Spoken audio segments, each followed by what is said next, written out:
Assalamualaikum warahmatullahi wabarakatuh. Senang sekali pada mata kuliah pembelajaran matematika MISD. Pada kesempatan ini saya akan menjelaskan kepada teman-teman tentang teori-teori belajar, teori perkembangan yang akan berkaitan dengan bagaimana cara kita mendesain pembelajaran matematika yang menarik.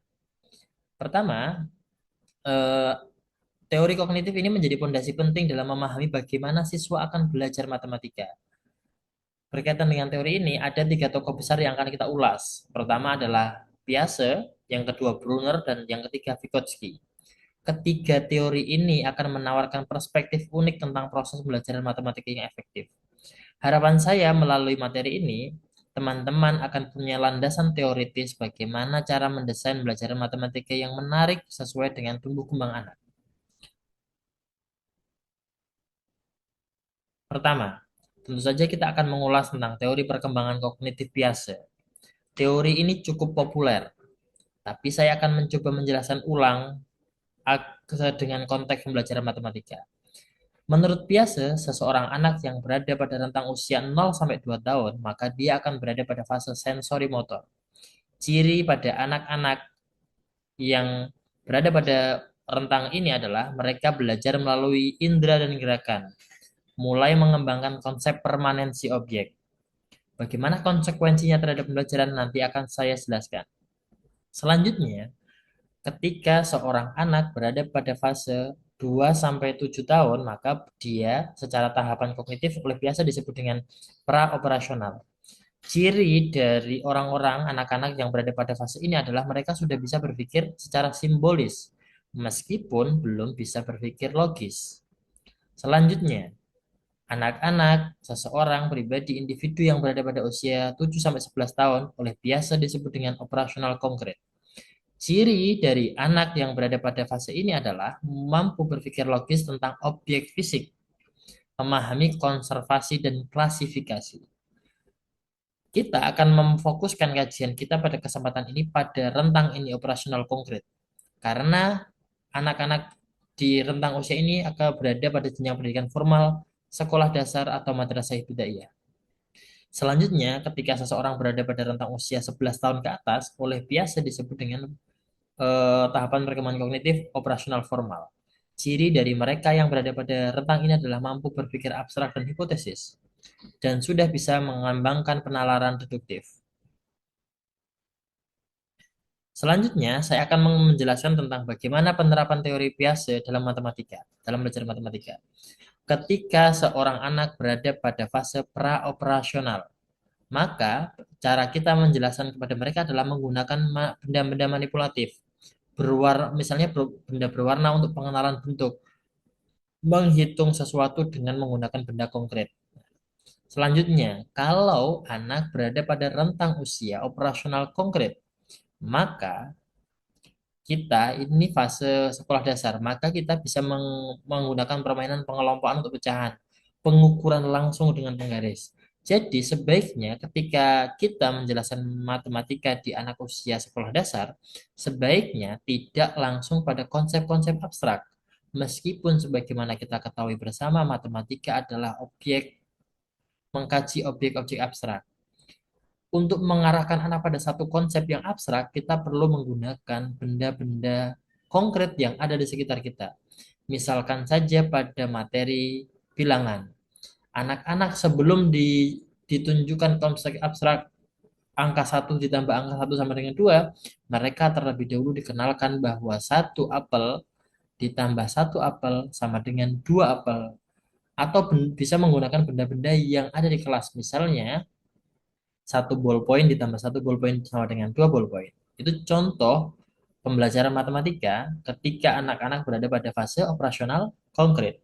Selanjutnya, ketika anak-anak berada pada fase operasional formal, pemecahan masalah aljabar sudah bisa menggunakan objek-objek abstrak. Begitupun juga dengan pembuktian teorema geometri.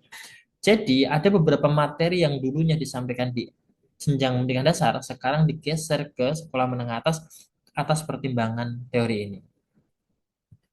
Selanjutnya, saya akan menjelaskan satu teori lagi yang sangat penting dalam pembelajaran matematika. Teori pembelajaran Brunner.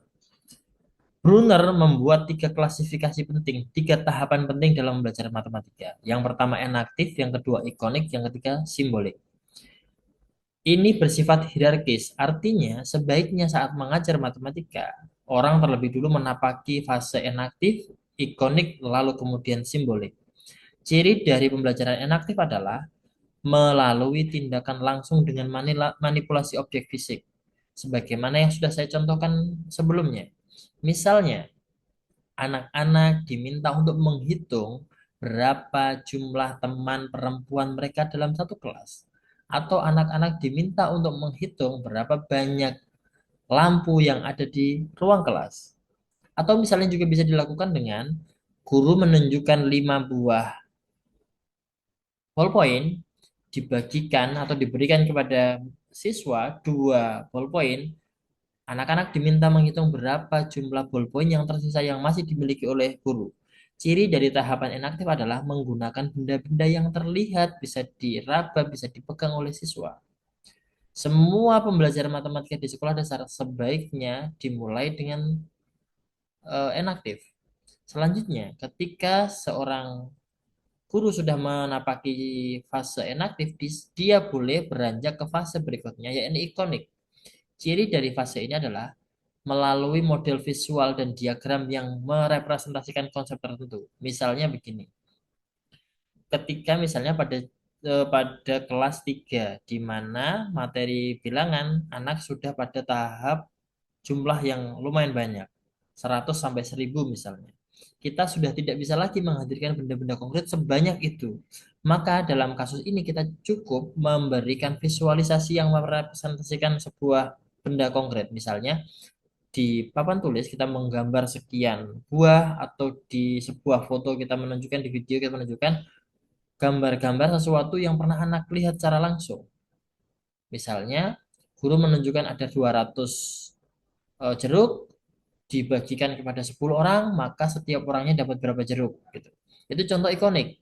Meskipun jeruknya tidak ada di kelas, tapi anak-anak bisa mengimajinasikan lewat gambar-gambar yang ditunjukkan. Begitu. Jika tahapan ini sudah dilalui, baru boleh beranjak ke simbolik. Tahap simbolik, pembelajaran menggunakan simbol abstrak, notasi, dan bahasa matematika seperti yang selama ini digunakan. Jadi kita tidak lagi menunjukkan buah jeruk secara konkret atau menunjukkan gambar jeruk sebanyak itu, tapi kita cukup menuliskan 200 jeruk menggunakan angka atau notasi 200 dibagi 10 sama dengan 20.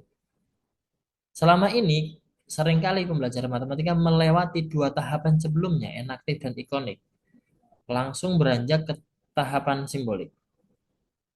Ada dua fase yang dilewatkan. Selanjutnya, implementasi teori Brunner dalam matematika. Ketika tahapan enaktif, siswa menggunakan balok Dienes untuk memahami nilai tempat. Mereka memanipulasi objek fisik langsung. Tahapan ikonik misalnya, siswa menggambar diagram batang untuk mewakili nilai bilangan mereka menggunakan representasi visual. Sementara ketika tahapan simbolik, siswa menuliskan persamaan matematika menggunakan notasi angka dan simbol abstrak. Teori yang ketiga berkaitan dengan belajar matematika adalah teori sosiokultural Vygotsky. Mungkin beberapa dari teman-teman akan bertanya-tanya apa kaitan teori sosiokultural Vygotsky dengan belajar matematika. Vygotsky mengenalkan sebuah teori yang disebut dengan zone of proximal development, yakni jarak antara apa yang siswa dapat lakukan secara sendiri dengan bantuan orang lain. Misalnya begini, ketika anak-anak belajar sendiri, dia hanya bisa mengerjakan soal dengan level tertentu. Sementara ketika dia minta bantuan orang lain atau diberikan dukungan oleh orang lain, dia bisa mencapai derajat yang lebih tinggi dari yang dia capai sendiri. Rentang antara faktual dan potensial ini disebut dengan zone of proximal development. Yang selanjutnya adalah aplikasi teori Vygotsky dalam belajar matematika. Pertama begini, scaffolding. Guru memberikan petunjuk yang secara bertahap dikurangi. Jadi, misalnya pada siswa-siswa yang mengalami struggle, kesulitan, guru memberikan bantuan seperlunya. Bantuan tersebut kita akan kurangi porsinya perlahan, perlahan, perlahan, sampai akhirnya siswa bisa belajar secara mandiri. Dengan begitu, siswa akan merasa bahwa mendapatkan dukungan seperlunya sampai mereka bisa belajar dengan optimal. Teori aplikasi teori dari Vygotsky selanjutnya adalah pembelajaran kolaboratif. Dalam banyak kasus, siswa bisa eh, belajar dengan lebih baik manakala dia mendapatkan penjelasan dari teman-teman sebayanya gitu. Itu juga bagian dari aplikasi teori Vygotsky. Selanjutnya integrasi ketiga teori dalam belajar matematika. Sintesis integrasi ke teori tersebut adalah